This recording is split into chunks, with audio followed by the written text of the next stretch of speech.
جڑ سے ختم ہو جائے گا ہر قسم کا جادو، کھلایا پلایا گیا ہو، تعویذ گنڈوں کے ذریعے جادو کیا ہو، بیمار پڑا ہو، جو بھی ہو، بستر مرگ ہو، انشاءاللہ جادو اتر جائے گا اور مریض ٹھیک تندرست ہو جائے گا۔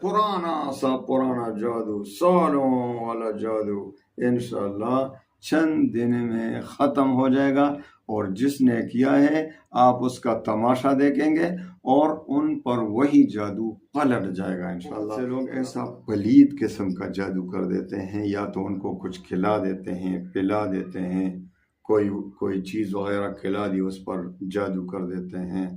تو آپ نے کوئی فکر نہیں ہے، ٹینشن نہیں لینی ہے۔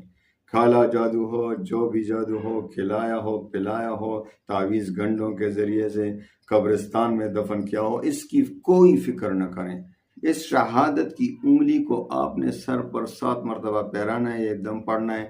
انشاءاللہ العزیز آپ یقین کریں کہ وہ جادو جو سالوں سے آپ پر جادو ہے، بہت کئی سالوں سے آپ کو یاد ہی نہیں کب سے جادو ہے، تو انشاءاللہ العزیز فوری ختم ہو جائے گا، بلکہ وہ جادو جنہوں نے کیا ہے ان پر واپس پلٹ جائے گا، آپ ان کا تماشا دیکھیں گے انشاءاللہ۔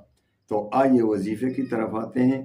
اگر آپ پر کوئی ایسا جادو ہوا ہو جو آپ کو پتہ ہے کہ ہم پر جادو ہوا ہے، یا تشخیص ہوا ہے، آپ کو پتہ چلا ہے کہ آپ پر جادو کیا گیا ہے، آپ کو یا آپ کے گھر میں کسی کو کھلایا پلایا گیا ہے کچھ، جس پر کچھ تعویذ گنڈے ہوئے ہیں، قبرستان میں دفن ہوئے ہیں، سمندر کے نیچے دفن، جدھر بھی دفن ہے، انشاءاللہ آپ نکالنے کی فکر نہ کریں، وہ ادھر ہی ختم ہو جائیں گے۔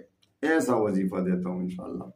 تو آپ نے ایسا کرنا ہے۔ اجازت عام ہے، آپ کو پتہ ہے میرے وظائف کی اجازت عام ہوتی ہے۔ ہاں 4 باتیں ایسی ہیں کہ بغیر اس کے آپ کا وظیفہ کام ہی نہیں کرے گا، وہ 4 باتیں اپنے میں پیدا کریں۔ نمبر 1، 5 وقت کی نماز۔ بھائی جو 5 وقت کی نماز نہیں پڑھے گا اس کا وظیفہ کیا کام کرے گا؟ تو 5 وقت کی نماز تو ہر صورت میں پڑھنی ہے۔ تو 5 وقت کی نماز جو نہیں پڑھتا اللہ ناراض ہوتا ہے، اللہ ناراض ہوتا ہے تو وظیفہ کون قبول کرے گا؟ دیکھو دنیا میں بھی آپ کسی سے کوئی کام لینا چاہتے ہیں تو اس کو راضی کرتے ہیں پہلے، تو اللہ کو آپ ناراض کر رہے ہیں، اس سے مانگ بھی رہے ہیں، کتنی شرم کی بات ہے کہ اللہ کو ناراض بھی کر رہے ہیں، اس سے مانگ بھی رہے ہیں۔ تو پیارے بھائیوں بہنوں، اللہ کو راضی کرنا ہوگا، تو جب نماز نہیں پڑھیں گے تو اللہ کس طرح راضی ہوگا؟ تو سب سے پہلا ضروری بات یہ ہے کہ آپ نے 5 وقت کی نماز پابندی کے ساتھ پڑھنا ہے۔ دوسری بات یہ ہے کہ رزق حلال کی طلب کریں۔ حدیث میں آتا ہے کہ رسول اللہ صلی اللہ علیہ وسلم فرماتے ہیں کہ جس کے پیٹ میں حرام پڑا ہو، جس کا لباس حرام، جس کا کھانا پینا حرام ہو، اس کی دعا کیوں کر قبول ہوگی؟ تو آپ خدا نخواستہ وظیفہ بھی پڑھ رہے ہیں، مال حرام بھی پیٹ میں پڑا ہے،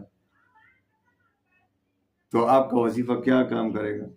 تو حرام سے بچ کر رہیں، اور کما قال رسول اللہ صلی اللہ علیہ وسلم، وہ تو بیت اللہ کے سامنے بھی کھڑا ہوگا اور یا ربی پکار رہا ہوگا، تو اللہ اس کی دعا قبول نہیں کرے گا کہ اس کے پیٹ میں حرام پڑا ہو، لباس حرام ہو، کھانا پینا حرام ہو، بچوں کو بھی حرام کھلا رہا ہے، خود بھی حرام کھا رہا ہے۔ تو دوسری بات یہ کہ آپ کا رزق حلال ہو۔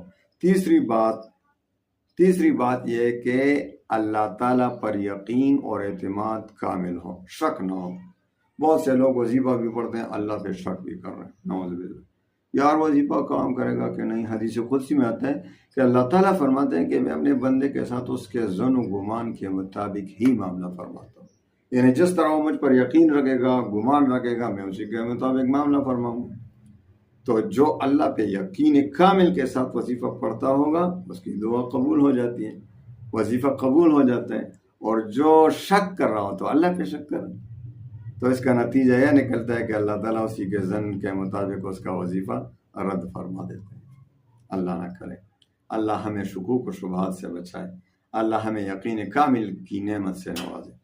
چوتھی اور آخری بات یہ کہ وظیفے کا تلفظ ٹھیک ہو۔ اگر آپ کا وظیفے کا تلفظ ہی ٹھیک نہ ہو تو وظیفہ کیا کام کرے گا؟ تو وظیفے کا تلفظ ٹھیک رکھیں، وظیفے کا تلفظ پہلے سیکھ لیں، اس کے بعد آپ وظیفہ پڑھیں۔ تو آئیے ان 4 شرائط کی روشنی میں وظیفے کی طرف آتے ہیں۔ انشاءاللہ ہر قسم کا جادو جڑ سے ختم ہو جائے گا، جڑ سے ختم ہو جائے گا۔ ہر قسم کا جادو، کھلایا پلایا گیا ہو، تعویذ گنڈوں کے ذریعے جادو کیا ہو، بیمار پڑا ہو، جو بھی ہو، بستر مرگ ہو، انشاءاللہ جادو اتر جائے گا، مریض ٹھیک تندرست ہو جائے گا۔ تو آئیے وظیفے کی طرف آتے ہیں۔ سب سے پہلے آپ نے کوشش کرنا ہے کہ چند دن تک سورہ بقرہ اس کو سنائیں، یا خود اگر پڑھ سکتا خود پڑھے، پانی پر دم کر کے پلائے، یا خود اگر پڑھ سکتا ہو پڑھے اور پانی پر دم کر کے پی لیا کرے۔ دوسری بات یہ کہ معوذتین کی جو صورتیں ہیں وہ ضرور رات کو 3 مرتبہ پڑھ کر اپنے ہاتھوں پر دم کریں اور پورے جسم پر پھیر لیں جہاں تک ہاتھ پہنچتا ہو۔ اور تیسری بات یہ کہ عشاء کی نماز کے بعد آپ نے سورہ توبہ کی جو آخری 2 آیات ہیں، سورہ توبہ کی آخری 2 آیات کو 40 مرتبہ پڑھنا، سورہ توبہ کی آخری 2 آیات کو 41 مرتبہ پڑھنا ہے عشاء کی نماز کے بعد۔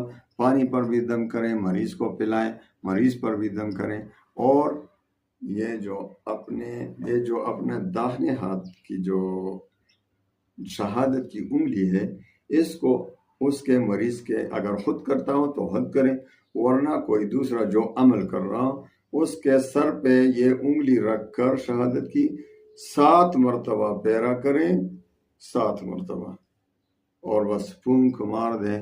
آپ یقین کریں کہ اسی وقت اس کا سارا جادو جو ہے وہ واپس پلٹ جائے گا۔